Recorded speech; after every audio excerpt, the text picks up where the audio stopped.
Let's think physics educational প্ল্যাটফর্মে তোমাদের স্বাগত। আজকের কন্টেন্ট ক্লাস 10 চ্যাপ্টার নাম্বার 2 গ্যাসের আচরণের শেষ ক্লাস। অর্থাৎ আজকের ক্লাসটা করে ফেললেই আমরা পুরো যে গ্যাসের আচরণ চ্যাপ্টারটা আছে ওটাকে কমপ্লিট করে ফেলবো। এই ক্লাসে অর্থাৎ আজকে আমরা কি জানবো, আমাদের শেষ টপিক কি? আমাদের শেষ টপিক হচ্ছে গ্যাসের গতিতত্ত্ব এবং গ্যাসের গতিতত্ত্বের স্বীকার্যগুলো কি কি, এবং আদর্শ গ্যাস থেকে বাস্তব গ্যাসের বিচ্যুতির কারণগুলো কি কি। তাহলে আমরা এই তিনটে পয়েন্ট কি করব, আজকে বোঝার চেষ্টা করব। এটা কিন্তু আমাদের বোঝা খুবই জরুরি। আমরা কি করি, আমরা গ্যাসের গতিতত্ত্বের কয়েকটা স্বীকার্য একটু মনে রেখে দিই, আদর্শ গ্যাস থেকে বাস্তব গ্যাসের বিচ্যুতির কারণগুলো মনে রেখে দিই, পরীক্ষার হলে লিখে দিয়ে চলে আসি। কিন্তু ব্যাপারটা সেরকম না, আমাদের বুঝতে হবে। কেন বুঝতে হবে? তার কারণ হচ্ছে আমরা এই ক্লাস 10-এ গ্যাসের আচরণ অর্থাৎ গ্যাস সংক্রান্ত যা কিছু শিখলাম, একটা জায়গা পর্যন্ত আমরা শিখলাম, তা এরপর থেকেই তো আবার ক্লাস 11-এ তোমাকে পড়তে হবে। তাহলে এখানে যদি ঠিকঠাক করে শেষটা না বোঝো যে আমাদের কি ভুল হলো কি ঠিক হলো, তাহলে আমাদের ক্লাস 11-এ বুঝতে অসুবিধা হবে। তার জন্য আমাদের জায়গাটা বুঝতে হবে যে কি আছে, গ্যাসের গতিতত্ত্ব বলতে কি বোঝায়, স্বীকার্যগুলো কি কি, কেনই বা আদর্শ গ্যাস থেকে বাস্তব গ্যাসের বিচ্যুতি দেখা দিচ্ছে। প্রত্যেকটা পয়েন্ট কি করবো, আমরা বোঝার চেষ্টা করবো। তার সাথে তো মনে রাখবোই, কিন্তু বোঝারও চেষ্টা করবো।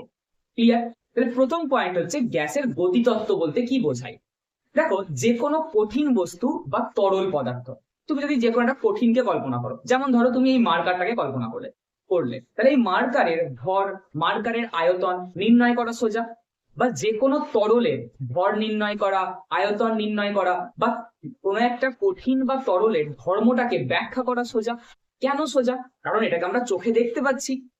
কিন্তু ঠিক উল্টো দিকে তুমি ব্যাপারটাকে ভাবো যে কোনো একটা গ্যাসের আয়তন কি, গ্যাসের চাপ কি, গ্যাসের উষ্ণতা কি, বা গ্যাসের বিভিন্ন যে ধর্ম দেখায়, ব্যাপন বা এই ধরনের যে গ্যাস ধর্ম দেখায়, তা এই ধর্মগুলোকে ব্যাখ্যা করা একটু জটিল।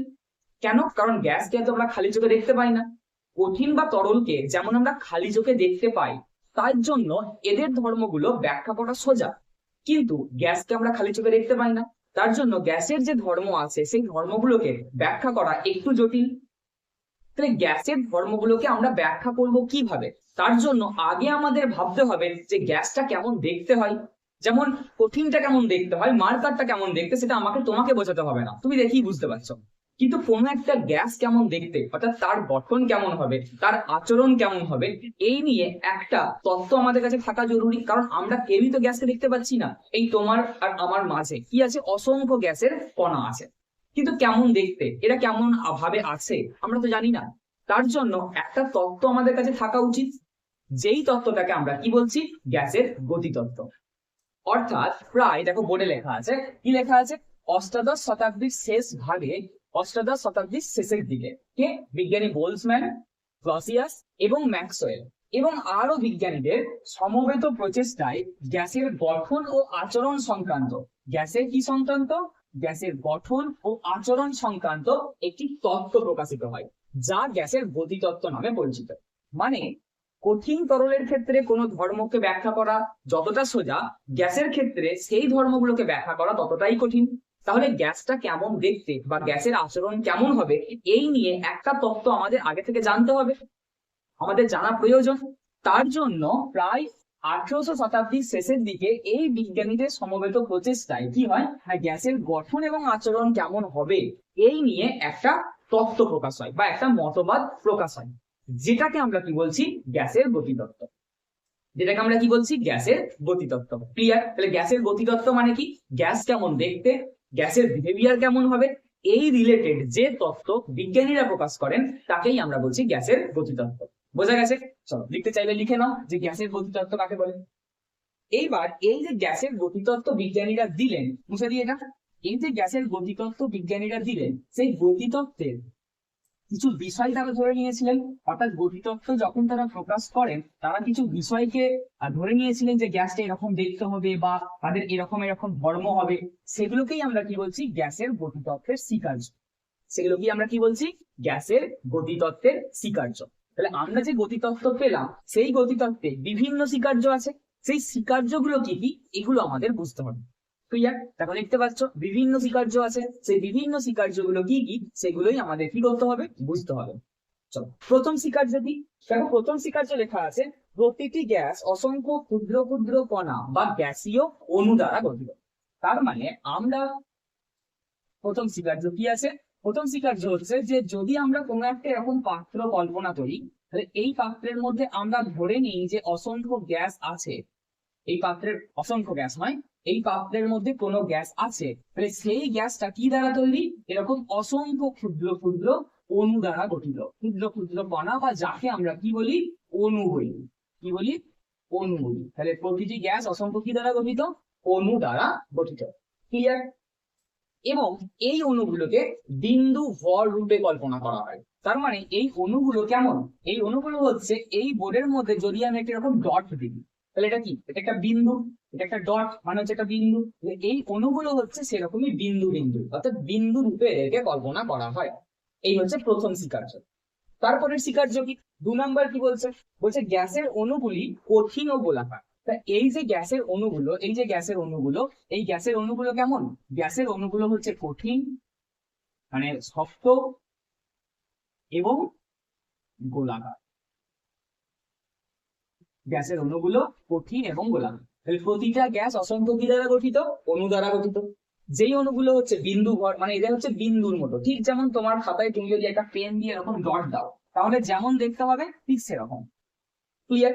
আর কি অণুগুলো কেমন? 2 নম্বর স্বীকার্য অনুযায়ী হচ্ছে অণুগুলো কেমন? কঠিন এবং গোলাকার। নেক্সট কি? তারপরের পয়েন্ট কি? 3 নম্বর স্বীকার্য কি? 3 নম্বর স্বীকার্য হচ্ছে গ্যাসের অণুগুলির মধ্যে পারস্পরিক ব্যবধান অনেক বেশি বলে এদের মধ্যে কোন রূপ আকর্ষণ ও বিকর্ষণ বল ক্রিয়া করে না। তার মানে এই যে অণুগুলো আছে, এই যে অণুগুলো আছে, এই অণুগুলোর মধ্যে দূরত্ব অনেক বেশি। মানে ধরো একটা 3 নাম্বার স্বীকার্য, ধরো একটা অণু এখানে আছে আর একটা অণু এখানে আছে, মানে এরা অনেক দূরে দূরে অবস্থান করে। কঠিন, তরল এবং গ্যাসীয়, এই তিনটে পদার্থকে যে আমরা আলাদা করেছি, এটা মেনলি আলাদা করেছি অণুর অবস্থান অনুযায়ী। কঠিনের ক্ষেত্রে অণুগুলো খুব কাছে কাছে থাকে, তরলের ক্ষেত্রে একটু দূরে দূরে থাকে, আর গ্যাসের ক্ষেত্রে অনেকটা দূরে দূরে থাকে। তাহলে এই গ্যাসের ক্ষেত্রে কি হয়? গ্যাসের যে অণুগুলো আছে তাদের মধ্যে এই যে ডিস্টেন্স, পারস্পরিক ব্যবধান, এই ব্যবধান কি অনেক বেশি। যেহেতু অনেক বেশি, তার জন্য এই অণুগুলোর মধ্যে গ্যাসের গতিতত্ত্ব অনুযায়ী বলা হচ্ছে যে এই অণুগুলোর মধ্যে কোনো আকর্ষণ বিকর্ষণ বল নেই। মানে এরা না তো নিজেদের আকর্ষণ করে, না তো নিজেদের বিকর্ষণ করে। এই গেল 3 নাম্বার। চলো 4 নাম্বার পয়েন্ট কি বলছে? দেখো 4 নাম্বার পয়েন্টে বলা হচ্ছে গ্যাসের যে পাত্রটার আয়তন, ওই পাত্রের আয়তনের তুলনায় গ্যাসের অণুগুলোর আয়তন হচ্ছে নগণ্য। মানে আমরা যদি এরকম কোনো একটা পাত্রে গ্যাস নিই, ধরো আমরা কোনো একটা পাত্রের মধ্যে আমরা গ্যাস নিয়েছি, তাহলে এই পাত্রটার এতটা অঞ্চল জুড়ে বা এতটা অংশ জুড়ে গ্যাসটা আছে। তা এই যে মোট আয়তন, এই মোট আয়তনের তুলনায় গ্যাস আছে, মানে গ্যাসের ভিতরে কি আছে? অসংখ্য গ্যাসের এরকম অণু আছে। সেই গ্যাসের অণুগুলোর আয়তন কেমন? নগণ্য। মানে এই অণুগুলোর আয়তনকে মানে ধরলে চলবে না। কেন? কারণ অণুগুলো খুব ছোট, আমরা বিন্দু রূপে কল্পনা করেছি। তার জন্য পাত্রের যে আয়তন, মানে গ্যাস যে পাত্রে রাখা আছে, সেই পাত্রটার যে আয়তন, পাত্রের আয়তনের তুলনায় এই যে অণুগুলো আছে, এই অণুগুলোর আয়তন কেমন? নগণ্য। তাহলে গ্যাসের আয়তন বলতে কি বোঝাচ্ছে? পাত্রের আয়তনকে বোঝাচ্ছে, কারণ অণুগুলোর তো আয়তন নগণ্য। ক্লিয়ার? এই গেল 4 নাম্বার পয়েন্ট। 5 নাম্বার পয়েন্ট দেখো, 5 নাম্বার পয়েন্ট কি লেখা আছে একটু ভালো করে দেখো। 5 নাম্বার পয়েন্ট আছে গ্যাসের অণুগুলি স্থির নয়। এই যে গ্যাসের অণুগুলো, এই গ্যাসের অণুগুলো কিন্তু কেউই স্থির নয়। এরা সবসময় কি করছে? ছুটে বেড়াচ্ছে, এলোমেলো ভাবে কি করছে? এরা ছুটে বেড়াচ্ছে। তার জন্য দেখো কি লেখা আছে না, বিচরণের সময় গ্যাসের অণুগুলি পরস্পরের সঙ্গে ধাক্কা খায় এবং পাত্রের দেওয়ালের সঙ্গেও অবিরত ধাক্কা খায়। যেহেতু এরা ছুটে বেড়াচ্ছে, এরা তো এইভাবে ছুটে বেড়াচ্ছে, এদিকে ছুটছে, এদিকে ছুটছে, এদিকে ছুটছে, এরা যখন ছোটাছুটি করছে, এরা নিজেদের মধ্যেও ধাক্কা খেতে পারে। আবার কি হতে পারে? এরকম পাত্রের দেওয়ালে গিয়েও ধাক্কা খেতে পারে। এই যে পাত্রের দেওয়ালে গিয়েও কি হতে পারে? ধাক্কা খেতে পারে। এবার যখনই পাত্রের দেওয়ালে গিয়ে ধাক্কা খাচ্ছে, তাহলে ধাক্কা মারা মানে কি করছে? এটা বল প্রয়োগ করছে। আবার পাত্রের দেওয়ালটার একটা ক্ষেত্রফল আছে, তার মানে কোনো একটা ক্ষেত্রফলে বল প্রযুক্ত হচ্ছে। আর আমরা কি জানি?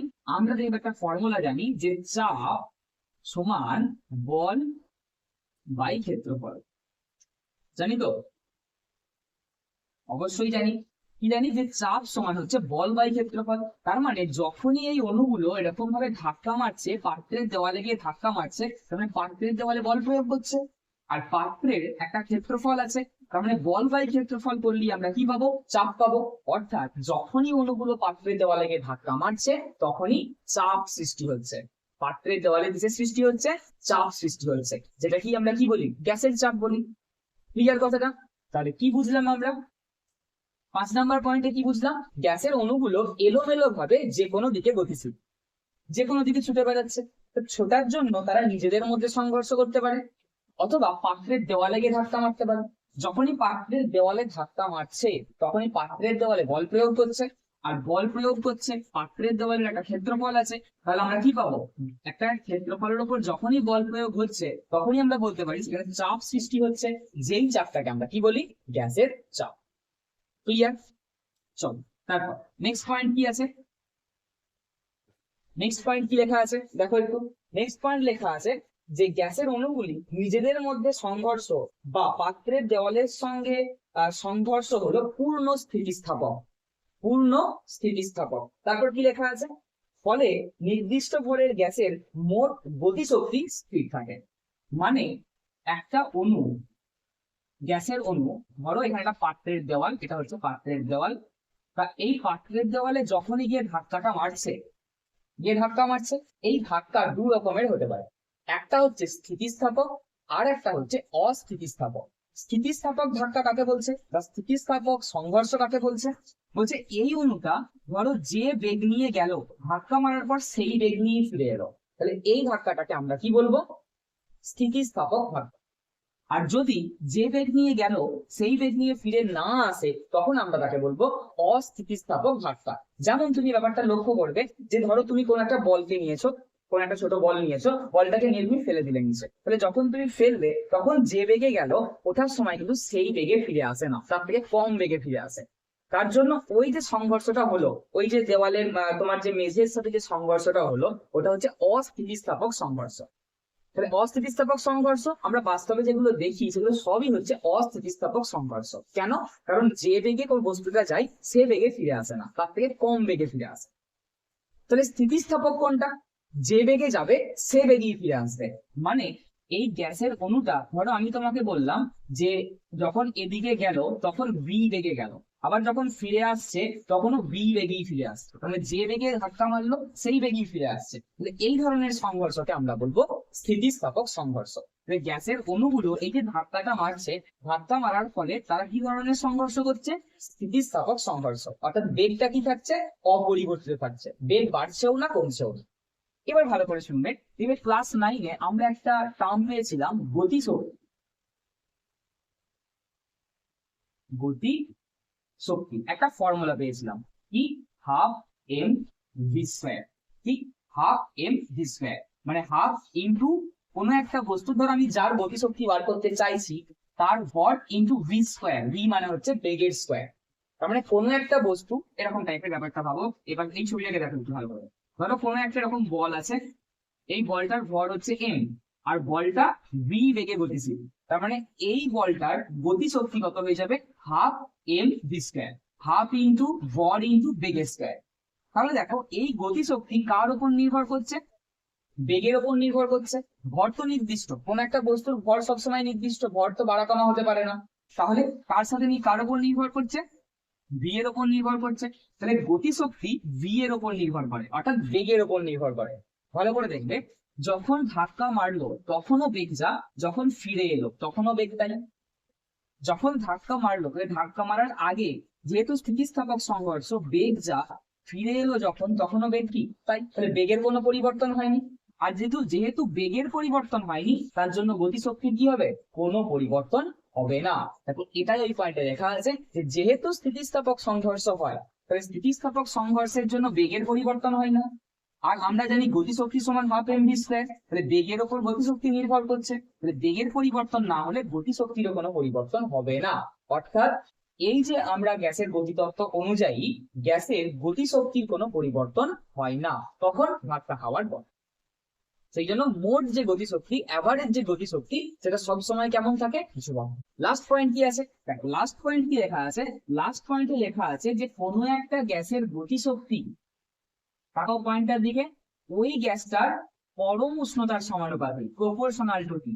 মানে কোনো একটা গ্যাসের উষ্ণতা বাড়ালে তার গতিশক্তি বাড়বে, উষ্ণতা কমালে গতিশক্তি কি হবে? কমবে। তাহলে কোনো একটা গ্যাসের গতিশক্তি কি না গ্যাসটার পরম উষ্ণতার সমানুপাতিক। তাহলে এই গেল গ্যাসের গতিতত্ত্বের স্বীকার্যগুলো। কি কি? প্রথম পয়েন্ট কি ছিল? গ্যাসের অণুগুলি আরেকবার রিভাইজ করে নিই। কি ছিল আমাদের? যে প্রতিটি গ্যাস অসংখ্য ক্ষুদ্র ক্ষুদ্র কণা দ্বারা গঠিত, যেগুলোকে আমরা কি বলছি? অণু বলছি। আর অণুগুলো কেমন? বিন্দু ভর, মানে একটা ডটের মতো। 2 নাম্বার কি? গ্যাসের অণুগুলো কেমন? গ্যাসের অণুগুলো হচ্ছে কঠিন এবং গোলা। 3 নাম্বার কি দেখলাম? এই অণুগুলোর মধ্যে পারস্পরিক ব্যবধান এতটাই বেশি যে এরা নিজেদেরকে আকর্ষণ বা বিকর্ষণ করে না। 4 নাম্বার পয়েন্ট কি দেখলাম? যে এই যে গ্যাসের একটা পাত্রের মধ্যে যদি আমরা গ্যাস নিই, তাহলে গ্যাসের যে মোট আয়তন বা যেটা পাত্রের আয়তন আমরা বলি, কারণ পাত্রের আয়তনটাই গ্যাস দখল করে নেয়, পাত্রের যে আয়তন তার তুলনায় এই অণুগুলোর আয়তন কেমন? নগণ্য। মানে অণুগুলোর আয়তনকে আমরা ধরবো না, তার জন্য গ্যাসের আয়তন বলতে আমরা কি বুঝি? পাত্রের আয়তনকে বুঝি। তারপরে কি দেখলাম? যে গ্যাসের অণুগুলো এলোমেলো ভাবে ছুটে বেড়াচ্ছে, তার জন্য তারা নিজেদের সঙ্গে সংঘর্ষ করছে এবং পাত্রের সঙ্গে সংঘর্ষ করছে, পাত্রের দেওয়ালে ধাক্কা মারছে। পাত্রের দেওয়ালে ধাক্কা মারার জন্য কি হচ্ছে? চাপ তৈরি হচ্ছে, যেটা কি আমরা কি বলছি? গ্যাসের চাপ। আর লাস্ট তারপরে কি দেখলাম? গ্যাসের অণুগুলো এই যে ধাক্কা মারছে, এই ধাক্কাটা কেমন ধরনের ধাক্কা? স্থিতিস্থাপক ধাক্কা। মানে কি? এখানে বেগ অপরিবর্তিত থাকে, অর্থাৎ যে বেগে যাবে সে বেগেই ফিরে আসবে। গ্যাসের অণুটা যে বেগে যে বেগে যাবে সেই বেগেই ফিরে আসবে। তার জন্য গতিশক্তি কেমন থাকে? ধ্রুবক থাকে। গড় গতিশক্তি কেমন থাকে? ধ্রুবক থাকে। কেন? কারণ গতিশক্তি সমান হাফ এম ভি স্কয়ার। তাহলে বেগ যেহেতু নির্দিষ্ট, তার জন্য বেগের যেহেতু পরিবর্তন হয় না, তার জন্য গতিশক্তিরও পরিবর্তন হয় না। আর লাস্ট পয়েন্ট দেখলাম, এই গতিশক্তিটা গ্যাসের পরম উষ্ণতার সমান। বোঝা গেছে? এই গেল গ্যাসের গতিতত্ত্বের স্বীকার্যগুলো। কোনো অসুবিধা? চলো লিখে নেওয়া। চলো তাহলে আমরা কি করলাম? গ্যাসের গতিতত্ত্বের স্বীকার্যগুলো কি করলাম? বুঝে গেলাম, তাই তো? এবার ব্যাপারটা হচ্ছে কি, এই যে গ্যাসের গতিতত্ত্বের স্বীকার্য, মানে গ্যাসের অণুগুলোর গঠন এরকম হয়, তাদের আচরণ এরকম হয়। যখনই আমরা পেলাম তখনই কি করলেন? বয়েলের সূত্র দিলেন, চার্লসের সূত্র দিলেন, অ্যাভোগাড্রো সূত্র দিলেন। দিয়ে ফাইনালি কি করলাম? আমরা আদর্শ গ্যাস সমীকরণ পিভি ইকুয়াল টু এনআরটি কে প্রতিষ্ঠা করলাম, তাই তো? পিভি ইকুয়াল টু এনআরটি, এই সমীকরণটাকে কি করলাম? আমরা প্রতিষ্ঠা করলাম। কখন প্রতিষ্ঠা করলাম? যখন আমরা গ্যাসের গতিতত্ত্বের স্বীকার্য পেয়ে গেছি। সেই গতিতত্ত্বের স্বীকার্যগুলোকে বিজ্ঞানীরা বুঝলেন যে আচ্ছা তাহলে গ্যাসটা এরকম হয়, সেই অনুযায়ী তারা তাদের সূত্র দিলেন এবং সেই 3টে সূত্র, অর্থাৎ চার্লসের সূত্র, বয়েলের সূত্র, অ্যাভোগাড্রো সূত্র, এই 3টে সূত্রকে ব্যবহার করে আমরা কি করলাম? না পিভি ইকুয়াল টু এনআরটি আদর্শ গ্যাস সমীকরণ তৈরি করলাম। এবার কি হলো? দেখলাম এই সমীকরণ, আমরা দেখলাম যে যেই সমীকরণ যারা মানবে তাদেরকে আমরা কি বলবো? আদর্শ গ্যাস।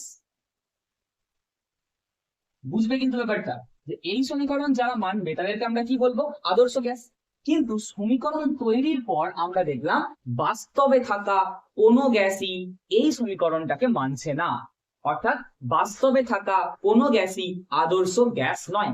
তাহলে আমরা গ্যাসের গতিতত্ত্ব জানলাম, আমরাও জানলাম, সেই সময় বিভিন্ন বিজ্ঞানীরাও শিখলেন, তারা জানলেন, বুঝলেন ব্যাপারটা, দিয়ে সূত্র তৈরি করলেন। সেই সূত্রকে আমরা একসাথে করে দেখলাম যে পিভি ইকুয়াল টু এনআরটি সমীকরণ বা আদর্শ গ্যাস সমীকরণ তৈরি হলো। তার মানে হিসাব অনুযায়ী যদি আমাদের ধরাগুলো ঠিকঠাক থাকে, তাহলে অবশ্যই পিভি ইকুয়াল টু এনআরটি যে সমীকরণ, সেটা সমস্ত গ্যাস মেনে চলবে। কিন্তু দেখলাম যে না, সমস্ত গ্যাস কিন্তু এই সূত্রটা মানছে না। সমস্ত গ্যাস কেন? কোনো গ্যাসই এই সূত্রটা মানছে না। সেই সমস্ত গ্যাসকে আমরা কি নাম দিলাম? সেই সমস্ত গ্যাসকে আমরা নাম দিয়েছিলাম, অর্থাৎ যারা মানছিল না তাদেরকে আমরা কি নাম দিয়েছিলাম? বাস্তব গ্যাস। নিশ্চয়ই মনে পড়ছে, আমরা পড়েছি কিন্তু যে আদর্শ গ্যাস কাকে বলে, বাস্তব গ্যাস কাকে বলে। তাহলে আমরা চার্লস, বয়েলস, অ্যাভোগাড্রো সূত্র শিখে কম্বাইন করে আদর্শ গ্যাস সমীকরণ তৈরি করলাম। তাহলে আদর্শ গ্যাস সমীকরণটা অবশ্যই গ্যাসের গতিতত্ত্ব মেনে তৈরি হয়েছে। তাহলে যখন এটা গতিতত্ত্ব মেনে তৈরি হয়েছে, তার মানে এইটা সমস্ত গ্যাসের মানা উচিত, কিন্তু কোনো গ্যাস মানছে না। তার মানে কি? নিশ্চয়ই এই সূত্রটাতে কিছু ভুল আছে। বা এই সূত্রে ভুল থাকা মানে একটু আগে আমরা যে গ্যাসের গতিতত্ত্বের স্বীকার্যগুলো করলাম সেই স্বীকার্যের মধ্যে কিছু ভুল আছে, কারণ সেই স্বীকার্যগুলো মেনেই তো এটা তৈরি হয়েছে। বুঝতে পারছো ব্যাপারটা? আমরা দেখলাম আদর্শ গ্যাস সমীকরণ কোনো গ্যাস মানছে না, তার জন্য আমরা তাদের নাম দিলাম বাস্তব গ্যাস। তাহলে কেন কোনো গ্যাস মানছে না? তাহলে নিশ্চয়ই এই সমীকরণটাতে কোনো ভুল আছে। আর এই সমীকরণ গ্যাসের গতিতত্ত্বের স্বীকার্য মেনে তৈরি হয়েছে, তার মানে গ্যাসের গতিতত্ত্বের স্বীকার্যতে কিছু ভুল আছে, তাই তো? তাই এই ব্যাপারটা প্রথম লক্ষ্য করলেন কে? বিজ্ঞানী ভ্যান ডার ওয়ালস। কি নাম? বিজ্ঞানী ভ্যান ডার ওয়ালস। এটা দারুণ সুন্দর নাম। তা বিজ্ঞানী ভ্যান ডার ওয়ালস প্রথম লক্ষ্য করলেন যে গ্যাসের যে স্বীকার্যগুলো আমরা করেছি বা যে স্বীকার্যগুলো ওই ক্লসিয়াস বা ম্যাক্সওয়েল এই সমস্ত বিজ্ঞানীরা দিয়েছেন, সেই যে গতিতত্ত্বের স্বীকার্য, এই গতিতত্ত্বের স্বীকার্যতে কিছু ভুল আছে। এটাকে লক্ষ্য করলেন, এটা লক্ষ্য করলেন বিজ্ঞানী ভ্যান ডার ওয়ালস।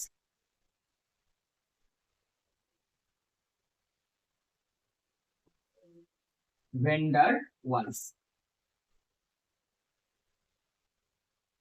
বিজ্ঞানী ভ্যান ডার ওয়ালস প্রথম বললেন যে না, এই যে সূত্র আমরা গ্যাসের গতিতত্ত্ব পেয়েছি, এই গ্যাসের গতিতত্ত্বতে কিছু ভুল আছে। কেন ভুল আছে? কারণ তিনি লজিক দেখালেন যে এই সমীকরণটা আদর্শ এই সমীকরণটা সমস্ত গ্যাসের মেনে চলা উচিত, কিন্তু কোনো গ্যাস মানছে না, মানে কোনো গ্যাসই আদর্শ গ্যাস নয়, সমস্ত গ্যাস বাস্তব গ্যাস। যেহেতু এই সমীকরণ মানছে না, এই সমীকরণ তোমার এই গতিতত্ত্ব অনুযায়ী তৈরি হয়েছিল, তার মানে নিশ্চয়ই গতিতত্ত্বে ভুল আছে। কে বললেন? বিজ্ঞানী ভ্যান ডার ওয়ালস। বুঝতে পারছো ব্যাপারটা? এইবার ভ্যান ডার ওয়ালস কি করলেন? ওই যে গতিতত্ত্ব ছিল, ওই গতিতত্ত্বর একটু সংশোধন করলেন। ওই গতিতত্ত্বটাকে কি করলেন? একটু সংশোধন করলেন। কি কি? তিনি দুটো জিনিসের সংশোধন করলেন। এক তো আয়তনের সংশোধন করলেন, আয়তন সংশোধন করলেন। আর 2 নাম্বার যেটা সংশোধন করলেন সেটা হচ্ছে চাপকে সংশোধন করলেন। মানে গ্যাসের গতিতত্ত্বে আয়তন, গ্যাসের গতিতত্ত্বে আয়তন বলতে কি বোঝানো হয়েছে সেইটাকে একটু সংশোধন করলেন কে? বিজ্ঞানী ভ্যান ডার ওয়ালস।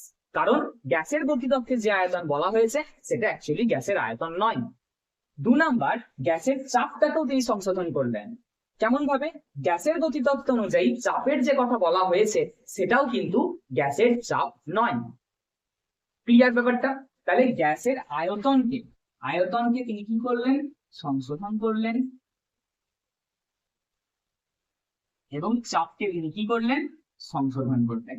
দিয়ে ভ্যান ডার ওয়ালস একটা ইকুয়েশন তৈরি করলেন যেটা এই সমস্ত বাস্তব গ্যাস মেনে চলে। তার মানে ভ্যান ডার ওয়ালস আয়তন সংশোধন করার পর এবং চাপ সংশোধন করার পর একটা সমীকরণ তৈরি করলেন, যেই সমীকরণটা সমস্ত বাস্তব গ্যাস অর্থাৎ নাইট্রোজেন, অক্সিজেন, হাইড্রোজেন সমস্ত গ্যাস মেনে চলছে। তার মানে তার সমীকরণটা ঠিক আছে।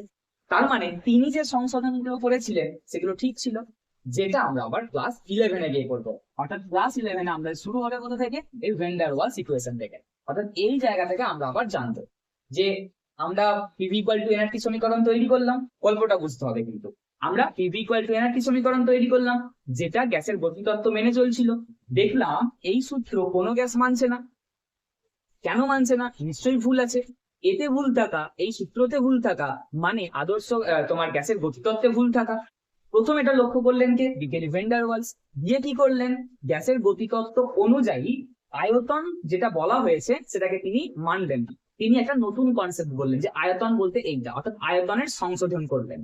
এবং তিনি কি করলেন? চাপেরও সংশোধন করলেন। দিয়ে একটা নতুন ইকুয়েশন তৈরি করলেন যেটাকে আমরা আদর্শ গ্যাস সমীকরণ বলবো না, যেটাকে আমরা বলবো ভ্যান ডার ওয়াল ইকুয়েশন। যেই ভ্যান ডার ওয়াল ইকুয়েশন দেখা গেল সমস্ত বাস্তব গ্যাস মেনে চলছে। কারণ ভ্যান ডার ওয়ালসের এই যে কারেকশন গুলো এগুলো অবশ্যই ঠিক ছিল। আর আমাদের এই কারেকশন গুলোকেই আমাদের বইয়ে কি লেখা আছে? আদর্শ গ্যাস থেকে বাস্তব গ্যাসের বিচ্যুতির কারণ।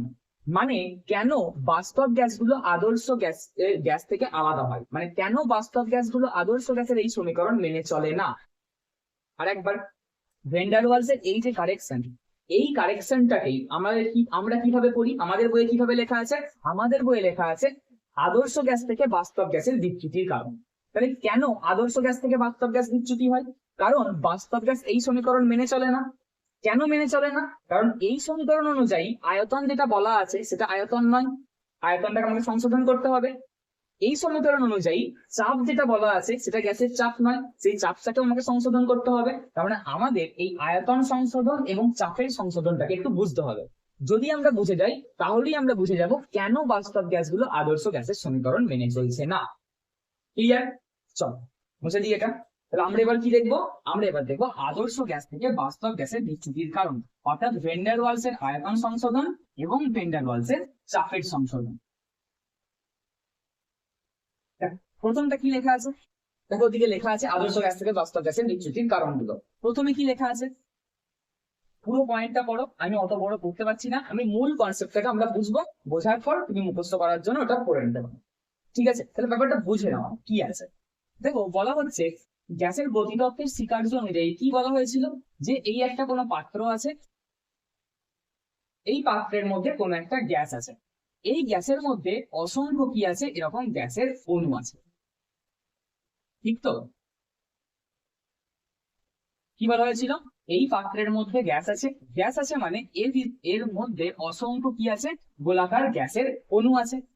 কিন্তু আমরা যখন গ্যাসের আয়তন বলছিলাম, গ্যাসের গতিতত্ত্ব অনুযায়ী বলছি, কিন্তু গ্যাসের আয়তন বলছিলাম, এই গ্যাসের আয়তনটা কি হচ্ছিল, কার সাথে সমান হচ্ছিল, পাত্রের আয়তনের সাথে সমান হচ্ছিল, পাত্রের আয়তনের সাথে সমান হচ্ছিল। কেন পাত্রের আয়তনের সাথে সমান হচ্ছিল? কারণ আমরা এই যে গ্যাসের অণুগুলো আছে, গ্যাসের অণুগুলোর কে আমরা কি রূপে কল্পনা করেছিলাম, বিন্দু ভর। তার জন্য গ্যাসের অণুর যে আয়তন তাকে আমরা নগণ্য বলে ধরে নিয়েছিলাম। তার জন্য গ্যাসের আয়তন বলতে এই পুরো অঞ্চলটাকেই আমরা বোঝাচ্ছিলাম। ক্লিয়ার? একবার ভালো করে বুঝলে ব্যাপারটা। আরেকবার প্রথম থেকে কি বললাম, কোন একটা পাত্রের মধ্যে গ্যাস আছে, তাহলে গ্যাস আছে মানে গ্যাসের অণু আছে।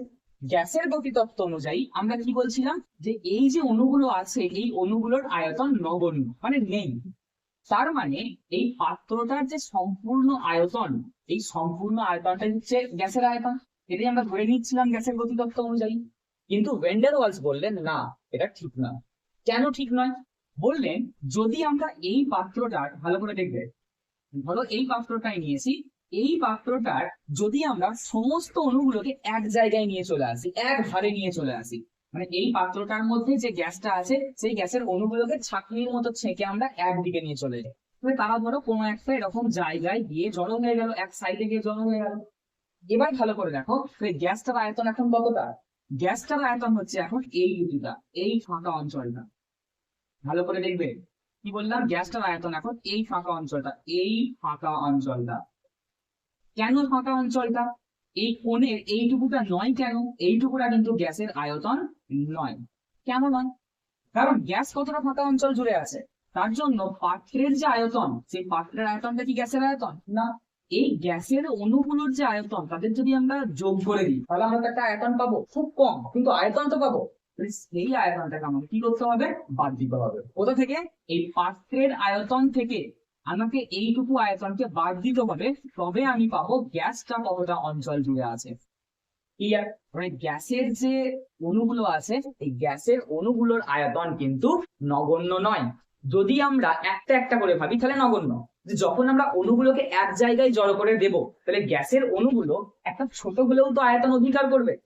তাহলে গ্যাসটা কতটা ফাঁকা জায়গায় আছে, নিশ্চয়ই এইটুকু জায়গায় নেই, কারণ এইটুকু জায়গায় তো অণু আছে গ্যাসের, তাহলে বাকিটা ফাঁকা অঞ্চল জুড়ে আছে। তাহলে গ্যাসের আয়তন বলতে পাত্রের আয়তন নয়, পাত্রের আয়তন থেকে কি করা উচিত, গ্যাসের অণুগুলোর যে মোট আয়তন সেটাকে বাদ দেওয়া উচিত। ক্লিয়ার? তাহলে দেখো আয়তনের কারেকশন হলো। কি বললাম আমরা, কি করলাম, আয়তনের কারেকশন করলাম। কিভাবে করলাম? প্রথমে কি ধরা হয়েছিল, প্রথমে ধরা হয়েছিল কোনো একটা পাত্রের মধ্যে গ্যাস আছে মানে গ্যাসের অণু আছে, অণুগুলো বিন্দু হয়, অর্থাৎ অণুগুলোর কোনো আয়তন নেই, তার জন্য পাত্রের আয়তনটাই গ্যাসের আয়তনের সাথে সমান। এটা আমরা ধরে নিয়েছিলাম গ্যাসের গতিতত্ত্ব অনুযায়ী। কিন্তু ভেন ডার ওয়ালস কি বললেন, ভেন ডার ওয়ালস বললেন যে আচ্ছা সমস্ত গ্যাসের অণুগুলোকে তুমি এক জায়গায় জড়ো করে দাও। তাহলে যদি আমরা এক জায়গায় জড়ো করে দিই তাহলে আমরা খুব কম হলেও একটু তো আয়তন পাবো। তাহলে এখন গ্যাসটা কতটা অঞ্চলে আছে, নিশ্চয়ই যেটুকু অঞ্চলে আমরা অণুগুলোকে রেখেছি সেটুকু অঞ্চলে নেই, বাকি ফাঁকা অঞ্চলটা আছে। বাকি ফাঁকা অঞ্চলটা পাত্রের আয়তনের সমান কি না। দেখো পাত্রের আয়তনের থেকে এইটুকু আয়তনকে আমাকে কি করতে হবে, বাদ দিতে হবে, যেটুকু অঞ্চলে গ্যাসের অণুগুলো আছে। তার মানে গ্যাসের আয়তন বলতে পাত্রের আয়তন, এটা সঠিক নয়। পাত্রের আয়তন থেকে গ্যাসের আয়তন সবসময় একটু কি হবে, কম হবে। কেন? কারণ গ্যাসের অণুগুলোর জন্য। বোঝা গেছে? এই হলো প্রথম কারেকশন। যে আমরা যেটাকে এতদিন ধরে ভাবছিলাম যে পাত্রের আয়তনটাই গ্যাসের আয়তন, এটা সঠিক নয়। কোনটা সঠিক? গ্যাসের আয়তন সবসময় পাত্রের আয়তনের থেকে কিছুটা কম হবে। কেন? কারণ সমস্ত অণুগুলোর তো একটা আয়তন আছে, সমস্ত অণুগুলোর মোট আয়তনটাকে আমাদের পাত্রের আয়তন থেকে বাদ দিতে হবে, তবে আমি কি পাবো? গ্যাসের আয়তন। ক্লিয়ার? চলো তারপর নেক্সট কি আছে? নেক্সট বলছে যে আমরা যেমন একটা দেখবে ধরে নিয়েছিলাম গ্যাসের গতিতত্ত্ব অনুযায়ী এই গ্যাসের অণুগুলোর মধ্যে কোনো আকর্ষণ বিকর্ষণ বল নেই, কিন্তু বাস্তবে দেখা যায় এই গ্যাসের অণুগুলোর মধ্যে খুব কম হলেও আকর্ষণ বল আছে, মানে এরা খুব কম হলেও নিজেদেরকে আকর্ষণ করে। এইবার আগে ভেবেছিলাম নেই, তার মানে তারা আগে যতটা জোরে পাত্রের দেওয়ালে ধাক্কা মারতো, এখন যদি আমরা ভাবি আকর্ষণ বল আছে, তাহলে এখন কি আর জোরে ধাক্কা মারতে পারবে? আগের মতো পারবে না। ভালো করে শুনবে আরেকবার। আমরা আগে ধরেছিলাম এই দুটো ধরো অণু নিলাম, এই একটা পাত্র, এই একটা আমার দেওয়াল, কার দেওয়াল? অবশ্যই এই পাত্রের দেওয়াল নিলাম। তাহলে আমরা আগে ধরে নিয়েছিলাম যে এই অণুগুলোর মধ্যে কোনো আকর্ষণ বল নেই, তার জন্য এই অণুটা হলো দেওয়ালে গিয়ে ধাক্কা মারছিল, তাহলে আগে একটা জোরে গিয়ে ধাক্কা মারছিল। এখন বাস্তবে দেখা যাচ্ছে কি এই অণুগুলোর মধ্যে একটা আকর্ষণ বল আছে, মানে এই অণুটা কি করছে? টানছে। যদি আকর্ষণ বল থাকে তাহলে এখন এ ধাক্কা মারবে অবশ্যই, কিন্তু আগের মতো জোরে আর ধাক্কা মারতে পারবে না, আস্তে ধাক্কা মারবে। তাহলে যখনই আস্তে ধাক্কা মারবে তখনই গ্যাসের যে চাপটা কি হয়ে যাবে? চাপটা কমে যাবে। আগে চাপটা যেমন ছিল এখন আর চাপটা সেরকম থাকবে না। আগে ছিল কেমন? আগে কোনো আকর্ষণ বল ছিল না, জোরে গিয়ে ধাক্কা মারছিল, কিন্তু যখনই দেখলাম আকর্ষণ বল আছে, তাহলে এখন যে ধাক্কাটা মারবে সেটা নিশ্চয়ই আর খুব একটা জোরে হবে না, একটু আস্তে হবে। তাহলে ধাক্কাটা যদি আসতে পারে তাহলে যে চাপ তৈরি হবে সেই চাপটা কি হবে? কিছুটা কমে যাবে। তার মানে দেখো গ্যাসের চাপ বলতে আমরা আগে যেটা ভাবছিলাম সেটা কিন্তু নয়, গ্যাসের চাপ কিন্তু কিছুটা কমে গেল। এই গেল ভ্যান ডার ওয়ালসের দুটো কারেকশন। কি কি? একটা হচ্ছে আয়তন কারেকশন আর একটা হচ্ছে গ্যাসের চাপের কারেকশন। বোঝা গেছে? এই গেল আজকে আমাদের ক্লাস। আজকে আমাদের কি দেখলাম? আজকে আমরা দেখলাম যে গ্যাসের গতিতত্ত্ব কি, গ্যাসের গতিতত্ত্বের স্বীকার্য কি, আর আদর্শ গ্যাস থেকে বাস্তব গ্যাসের বিচ্যুতির কারণ কি। তাহলে আদর্শ গ্যাস থেকে বাস্তব গ্যাসের বিচ্যুতির কারণ কি? একটা হচ্ছে আয়তন সংক্রান্ত, অর্থাৎ পাত্রের আয়তন গ্যাসের আয়তন নয়, পাত্রের আয়তন থেকে অণুগুলোর মোট আয়তনকে বাদ দিতে হবে, তবে আমি পাবো গ্যাসটা কতটা ফাঁকা অঞ্চলে আছে। আর কি? চাপের কারেকশন। চাপের কারেকশন কেমন? আগে ভাবছিলাম অণুগুলোর মধ্যে কোনো আকর্ষণ বিকর্ষণ বল নেই, কিন্তু দেখলাম না, গ্যাসের অণুগুলোর মধ্যে আকর্ষণ বিকর্ষণ বল আছে। তার জন্য আগে যেমন ভাবে ধাক্কা মারছিল এখন তার থেকে আস্তে ধাক্কা মারবে, আর আস্তে ধাক্কা মারবে মানে চাপটা অল্প উৎপন্ন হবে আগের থেকে, চাপটা কিছুটা কমে গেল। এই দুটো কারেকশন কি আমরা কি বলবো? ভ্যান ডার ওয়াল কারেকশন। আর এই দুটো কারণেই বাস্তব গ্যাসগুলো আদর্শ গ্যাস সমীকরণ মেনে চলে না, কারণ আদর্শ গ্যাসে যে পি আছে ভি আছে সেটা আগের কনসেপ্ট মেনে আছে, কিন্তু দেখলাম পরে কনসেপ্ট চেঞ্জ হয়ে গেল, আয়তন কিছুটা কমে গেল, চাপ কিছুটা কমে গেল, তার জন্য নিশ্চয়ই পিভি ইকুয়াল টু এনআরটি সমীকরণটা কিন্তু চেঞ্জ হবে। চেঞ্জ হয়ে যেটা পাবো সেটা কি বলবো? ভ্যান ডার ওয়াল ইকুয়েশন। আর সেটাই সমস্ত বাস্তব গ্যাস মেনে চলে। বুঝতে পারলে? চলো তাহলে আমরা কি করলাম? গ্যাসের আচরণ কমপ্লিট করে নিলাম। যদি কোনো সমস্যা হয়, যদি কোনো জায়গা নিয়ে বুঝতে অসুবিধা হয় তাহলে অবশ্যই কমেন্ট করবে। দেখা হবে পরবর্তী ক্লাসে। সুস্থ থাকো, ভালো থাকো।